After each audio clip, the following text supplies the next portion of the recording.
Les dons de motivation sont vraiment ces dons spirituels qui nous appartiennent. Nous savons qu'il y a 3 catégories de dons. Les dons de manifestation, qui sont distribués par le Saint-Esprit comme il le veut, où il veut, quand il le veut, pour l'édification commune.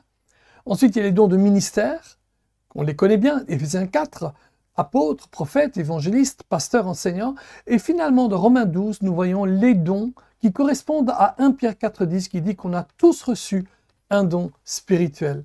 Nous allons continuer ce soir le don de motivation, de la prophétie ou bien de la perception. À tout de suite.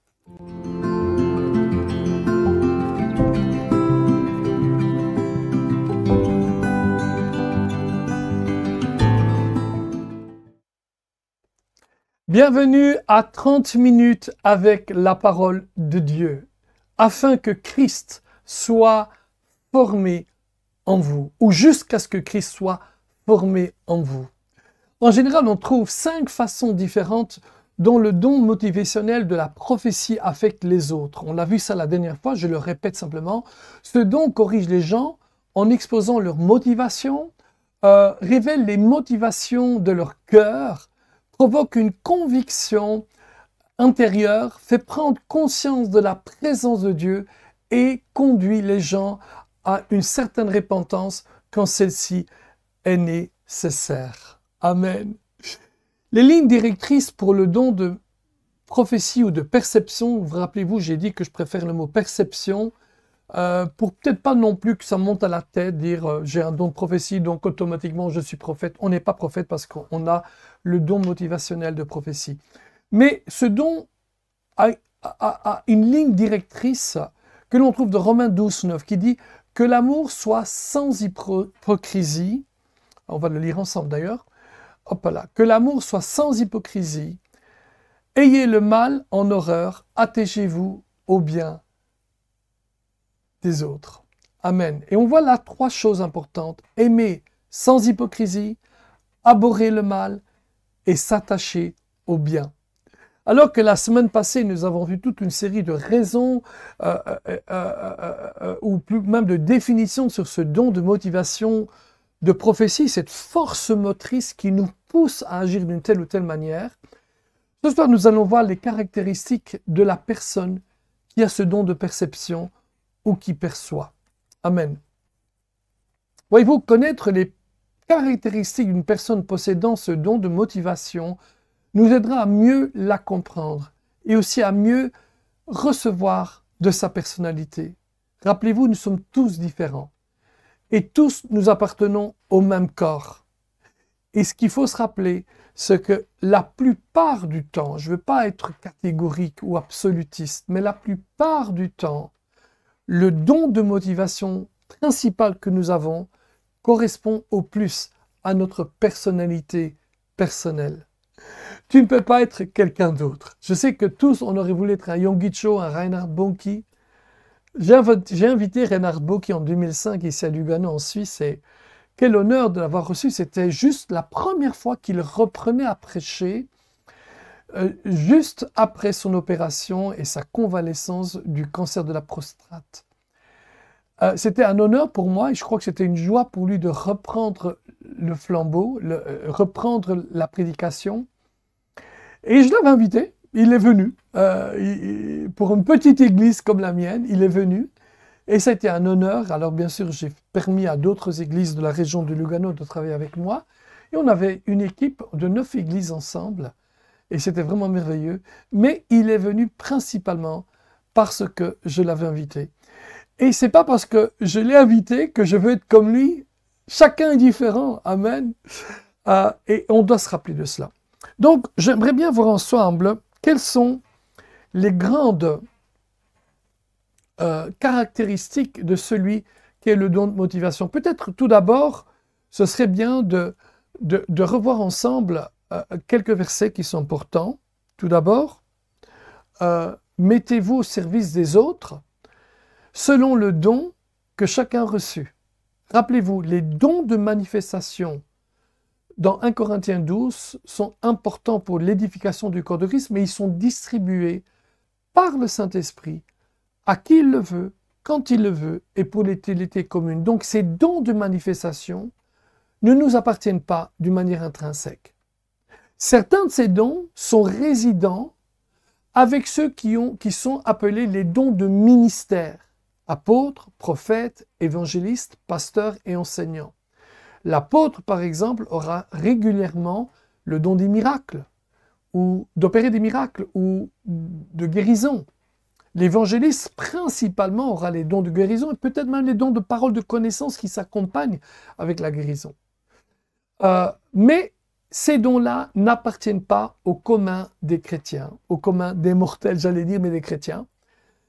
En revanche, il y a une troisième catégorie de dons qui sont les dons motivationnels. On l'a vu, prophète, service, enseignement, exhortation, libéralité,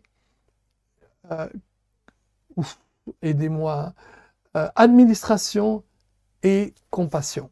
Ces dons-là sont intrinsèques et ils correspondent à ce passage-ci. 1 Pierre 4,10, je vous l'avais dit, le mot don, le don c'est charisma que l'on voit principalement dans son ampleur dans Romains chapitre 12. Mettez-vous au service des autres, mettez-vous au service des autres selon le don que chacun a reçu. Tu as reçu des dons et principalement un don motivationnel prépondérant. Ça fait partie de ta personnalité et c'est ce qu'on essaie de voir. On a commencé la semaine passée à voir le don de perception ou de prophétie et nous allons voir aujourd'hui quelles sont ces caractéristiques. Regardez le prochain verset, c'est important, on voit de nouveau là. Nous donc, si nombreux que nous soyons, nous formons un seul corps en Christ. Amen. Quand tu es dans ton église locale, tu fais partie d'un corps. Et ce corps vit. Et chaque membre du corps est important. Et cela implique que tu es important aux yeux de Jésus. Un seul corps en Christ, le Messie. Et chacun de nous est une partie les uns des autres. Nous dépendons les uns des autres.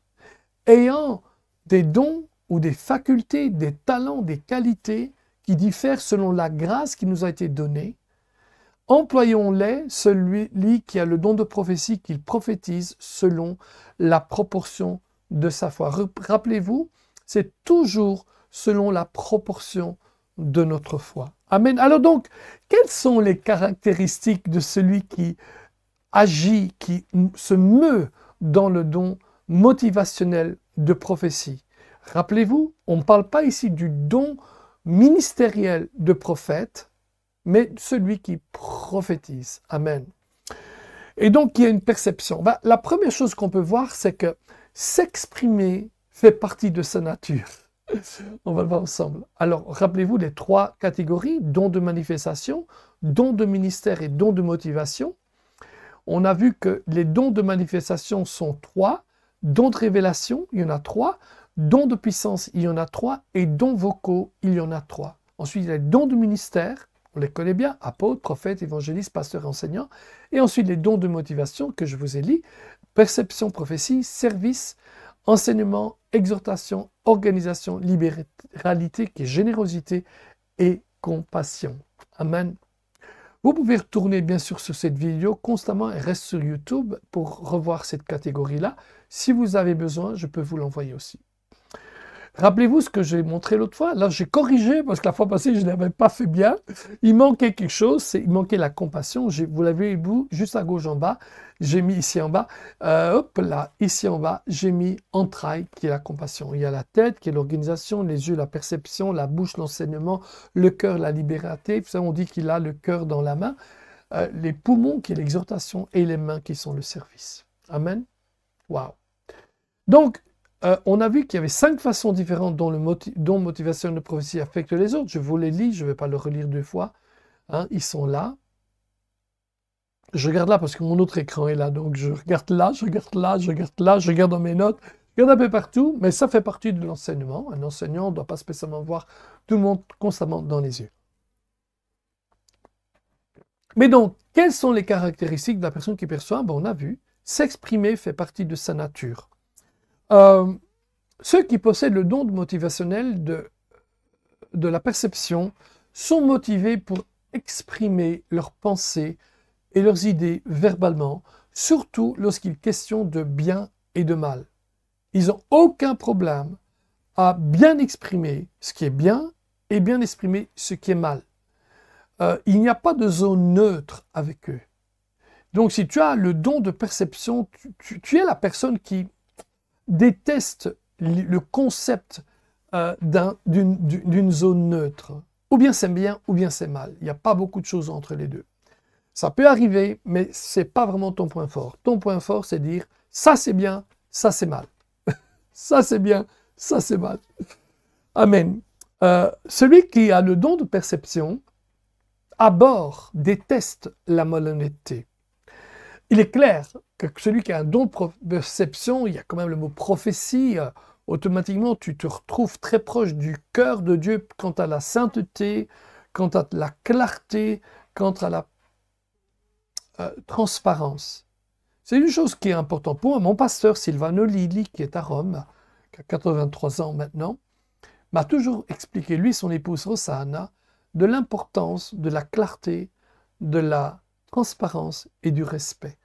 Je crois que c'est ce que celui qui a ce don motivationnel de prophétie perçoit le plus. Il perçoit la nécessité de transparence, de clarté, de respect. Et donc les personnes dotées de ce don de perception ont une capacité étonnante à sentir quand quelqu'un ou quelque chose n'est pas ce qu'il semble être.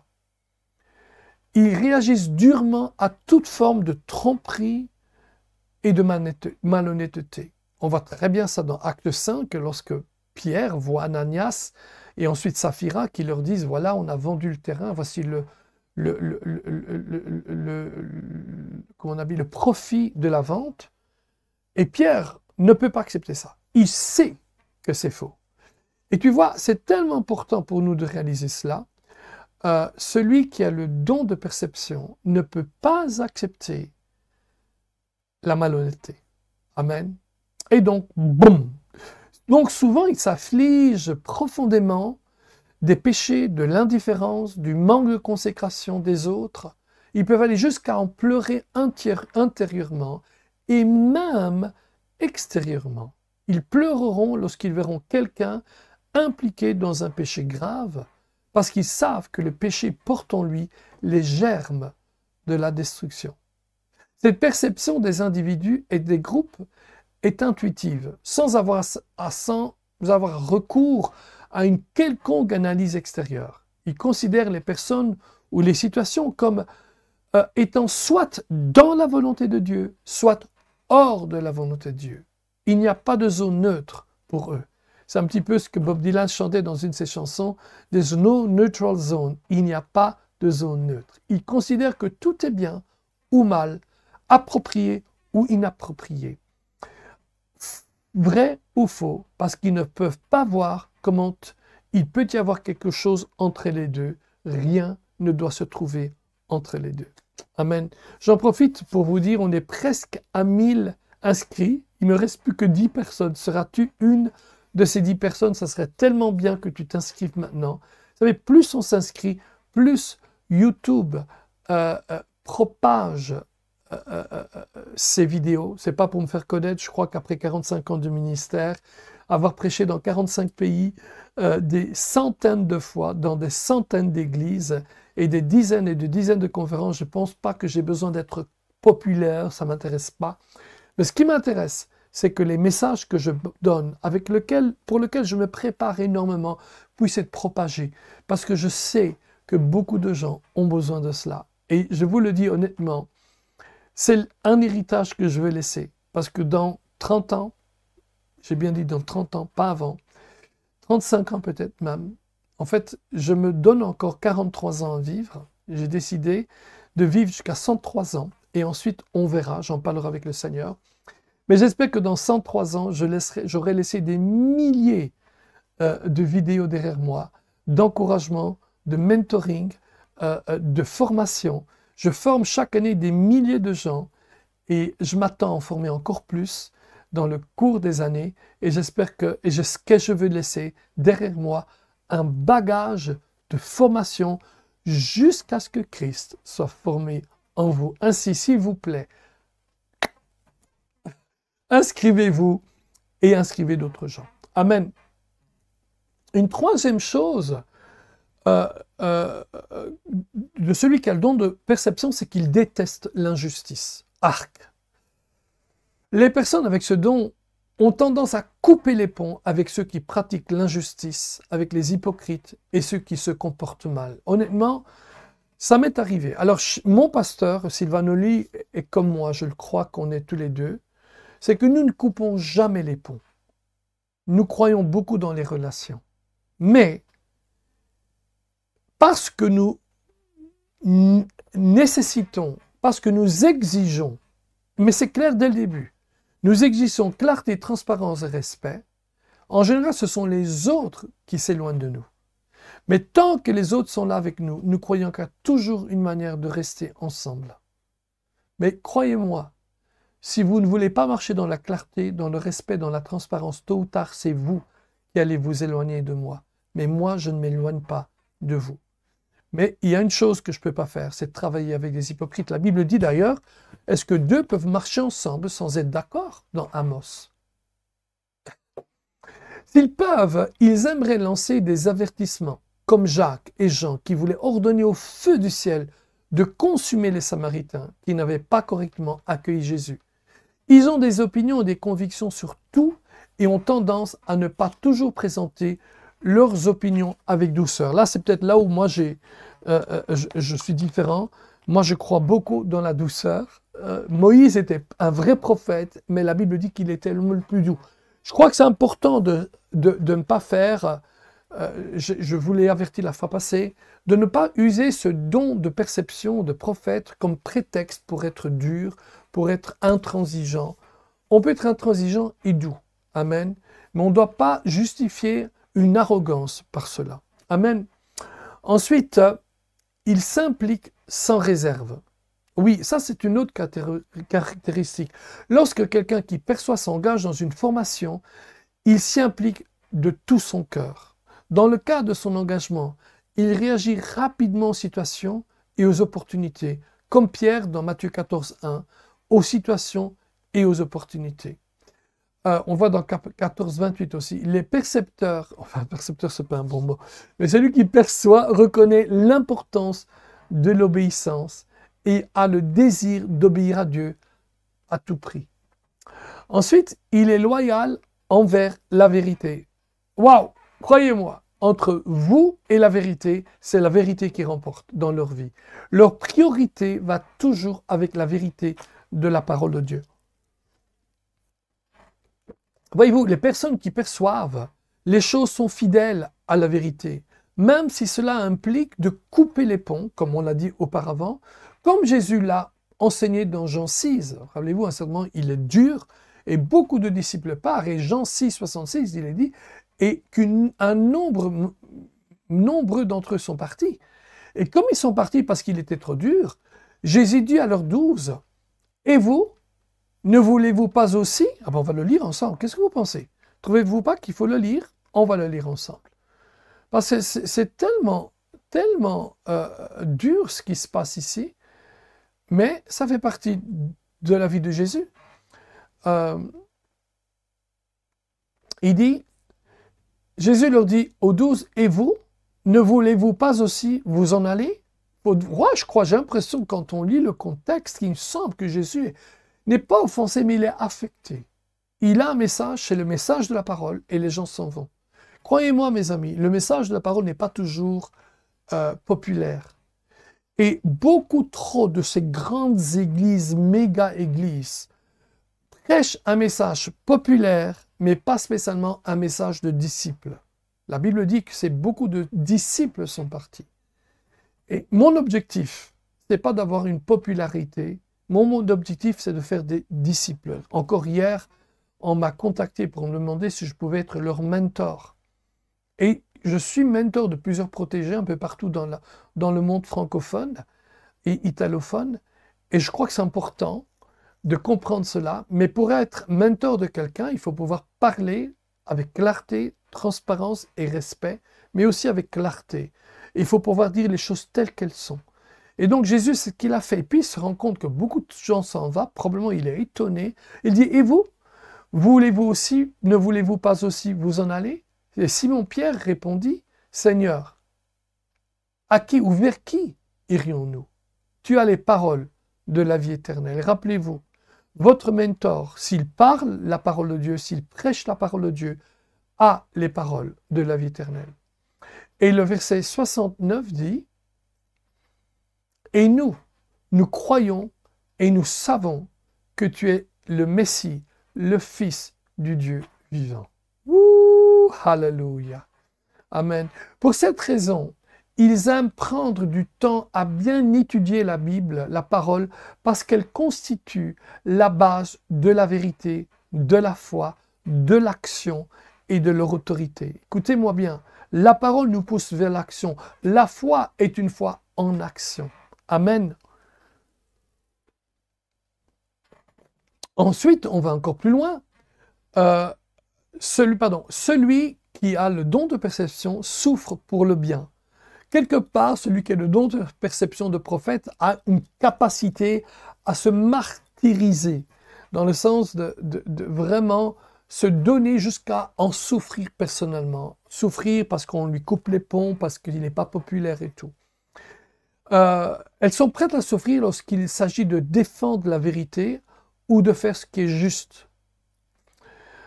Pierre et Jean avaient été persécutés pour avoir prêché Christ et la Bible dit, les apôtres quittèrent le Sanhédrin joyeux d'avoir été jugés dignes d'être maltraités pour le nom de Jésus. Ça c'est Jean 5, 41 et 42. Et chaque jour dans le temple et dans les maisons, ils ne cessaient d'enseigner et d'annoncer la bonne nouvelle de Jésus, le Messie. Wouh! Alléluia! Amen! Et quelquefois, on va être persécuté pour ce qu'on fait. Vous savez, beaucoup de chez nous en Europe, on vit dans une Europe déchristianisée, mais je pense à la même chose dans certaines régions d'Afrique et de la francophonie, le Canada et tout. Et donc, on va souffrir pour ce qu'on croit. On n'a pas toujours le prestige d'avoir un métier, entre guillemets, prestigieux. Mais qu'importe, à la fin, ce qui est prestigieux, ce n'est pas le métier, mais c'est la parole de Dieu que nous prêchons. Amen. Ensuite, il exprime la vérité avec clarté. Voyez-vous, les personnes dotées du don motivationnel de la perception ont une capacité particulière à exprimer clairement, pour définir clairement ce qui est bien et ce qui est mal. Ce qui est bien et ce qui est mal. Dans Actes 2, 23, on voit que Pierre a bien déclaré à son auditoire que ce sont eux qui ont tué Jésus. C'est-à-dire, eux, je ne pense pas, bien sûr, il parle à un auditoire juif, mais faisons attention de ne pas tomber dans un amalgame en pensant que les Juifs ont tué Jésus. D'ailleurs, on sait très bien que c'est les Romains qui l'ont crucifié, avec l'approbation du peuple juif. Mais je n'oublierai jamais le fameux film La Passion de Christ de Mel Gibson. Et alors qu'on l'accusait d'être antisémite, parce que son père était antisémite, et je crois que c'est un péché, honnêtement, d'être antisémite, tout comme c'est un péché d'être raciste, c'est un péché d'être contre les Juifs, tout comme c'est un péché d'être contre les Arabes. Ils sont tous les deux fils et enfants et descendants d'Abraham, tout comme nous les chrétiens. Amen. Et rappelez-vous toujours Agar dans le désert, alors que Abraham l'a chassée, alors qu'elle pensait qu'elle allait mourir, Agar et Ismaël, l'ange de l'Éternel est venu et a béni Agar et Ismaël et a dit que sa descendance serait une grande nation. Ou deux grandes nations. Et certains d'entre nous, vous, peuvent dire, mais oui, mais alors Donato, tu es en train de dire que les musulmans sont les enfants de Dieu, sont bénis comme ils étaient fils d'Abraham. Non, je n'ai pas dit les musulmans, j'ai dit les Arabes, les Ismaélites. Par exemple, excusez-moi d'être cru, les Turcs, autant j'aime le peuple turc, ne sont pas arabes. Les Iraniens, les Perses, autant j'aime le peuple iranien, ne sont pas arabes. Les Indonésiens sont musulmans, mais ils ne sont pas arabes. Je vais plus loin. Même mes amis maghrébins, ceux de la Libye, ceux d'Algérie, Tunisie, Maroc, ils sont musulmans, mais ils ne sont pas arabes. Seuls ceux qui sont descendants d'Ismaël sont bénis. Amen.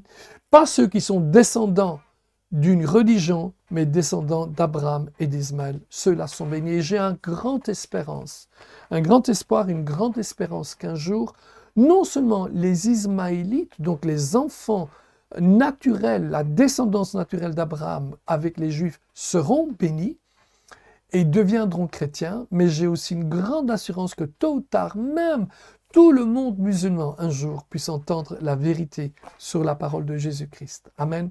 Les personnes qui perçoivent encouragent la repentance qui produit de bons fruits. Amen. Donc ils encouragent cette repentance. Voilà, on a vu maintenant un peu comment se caractérise celui qui a le don de la perception, mais ça serait pas mal de voir un petit peu d'autres choses. Peut-être que vous vous reconnaissez, vous, dans ce don. Peut-être même que vous avez quelques traits de ce don, ou que vous avez l'impression que cela définit bien clairement votre don prépondérant. Et donc, il correspond aussi bien à votre personnalité, parce qu'en général, c'est cela. Il s'agit bien d'un don spirituel, un don que vous avez reçu lors de votre conversion, selon Pierre, qui dit dans 1 Corinthiens 4,10, et on va le revoir de nouveau. Je l'ai lu plus tôt, mais on va le relire. Hop là, voilà. Comme de bons intendants des diverses grâces de Dieu, mettez chacun de vous au service des autres le don que vous avez reçu. Mes amis, vous avez reçu un don spirituel, au minimum un. Vous pouvez avoir plusieurs dons de motivation, mais au moins un. Mettez-le ou mettez-les au service des autres. C'est un don merveilleux, c'est un don spirituel, et si vous l'utilisez correctement, il va faire du bien aux autres. Toutefois, si ce don comporte de très bonnes caractéristiques positives, il peut aussi comporter des dangers auxquels celui qui possède ce don doit être attentif. Donc on veut voir ensemble rapidement quelques embûches auxquelles ceux qui perçoivent doivent être attentifs.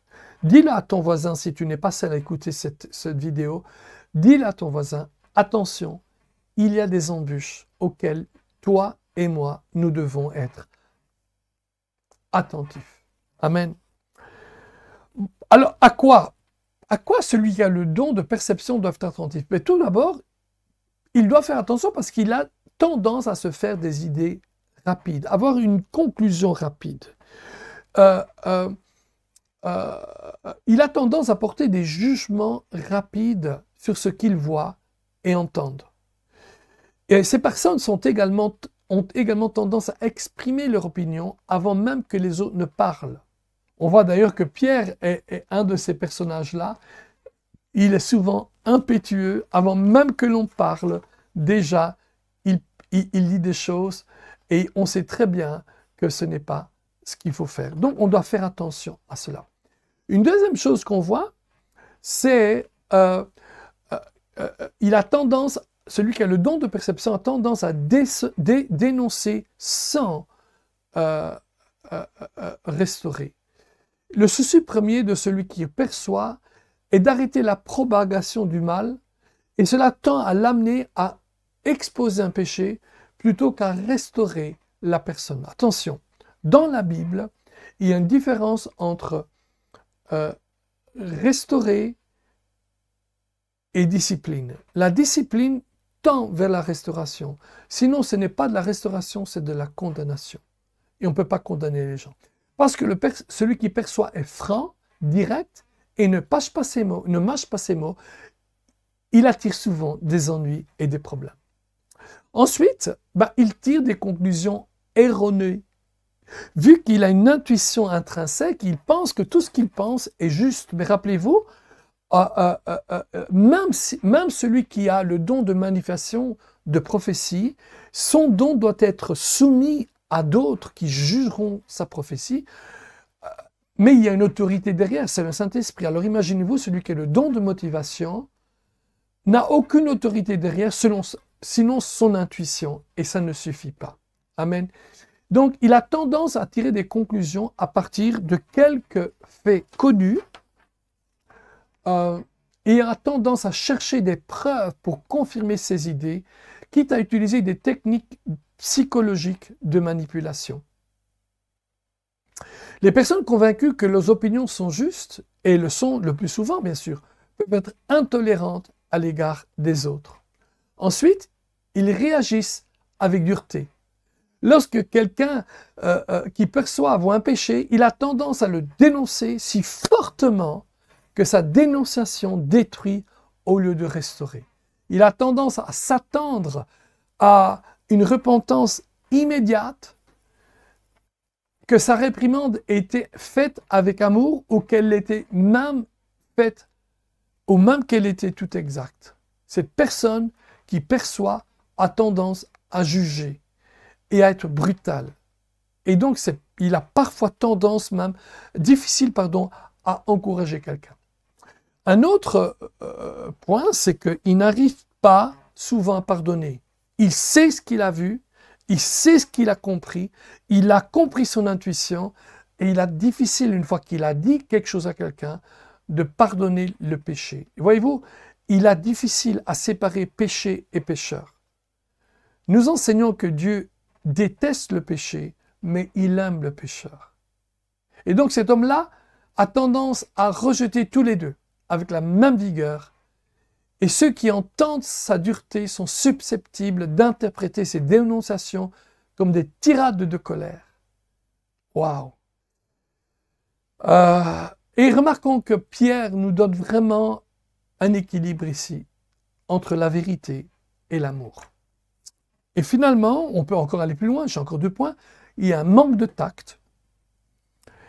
Ils ont tendance à être douloureusement directs lorsqu'ils parlent aux autres, quel qu'ils soient, et leur franchise peut mettre les personnes qui perçoivent mal à l'aise et dans l'embarras.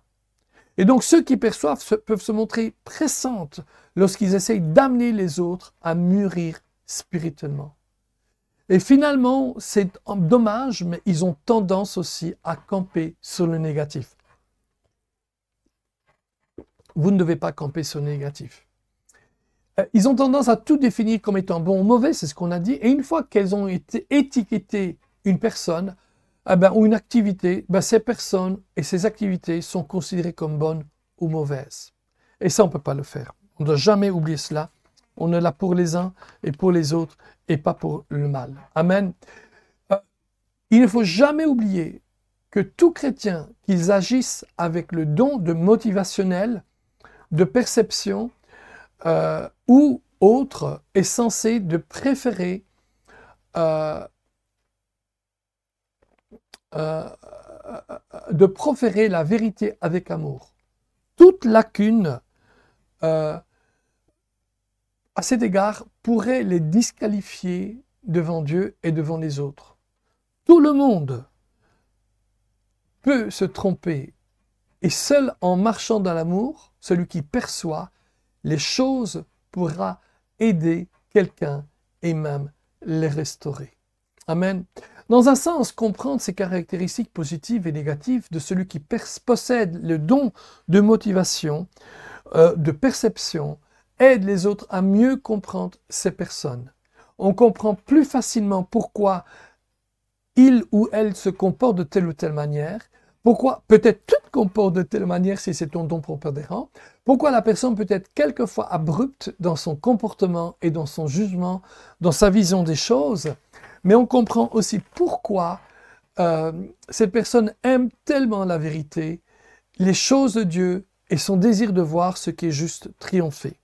Toutefois, bien que le don motivationnel fait partie de la personnalité d'une personne, ce don ne justifie en aucun cas une dureté de cœur. Amen, qui ne correspond pas aux chrétiens du Nouveau Testament.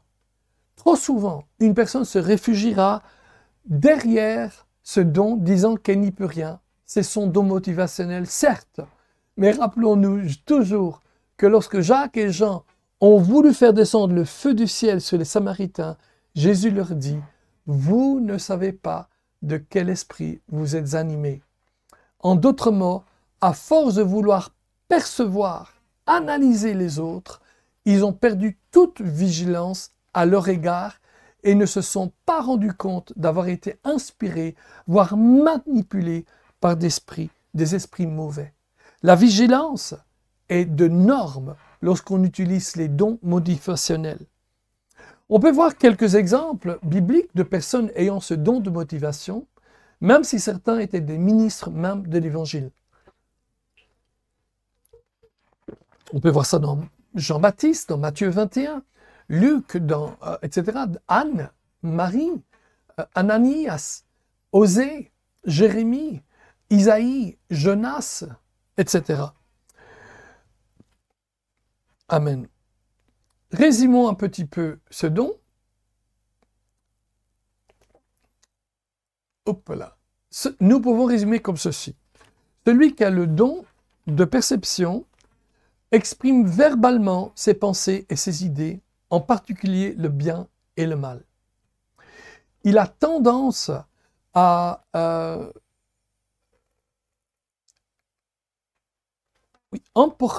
porter des jugements rapides et à s'exprimer rapidement. Ensuite, il y a une capacité étonnante à sentir quand quelque chose n'est pas ce qu'il semble être. Il a une ouverture et honnêteté quant aux fautes et aux échecs personnels.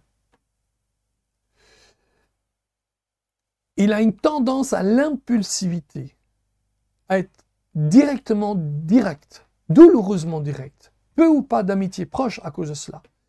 Il a tendance à être direct, je viens de le dire. Il a un désir de prouver ouvertement sa loyauté et il a une obéissance à tout prix. Il a une capacité à être persuasif. Waouh!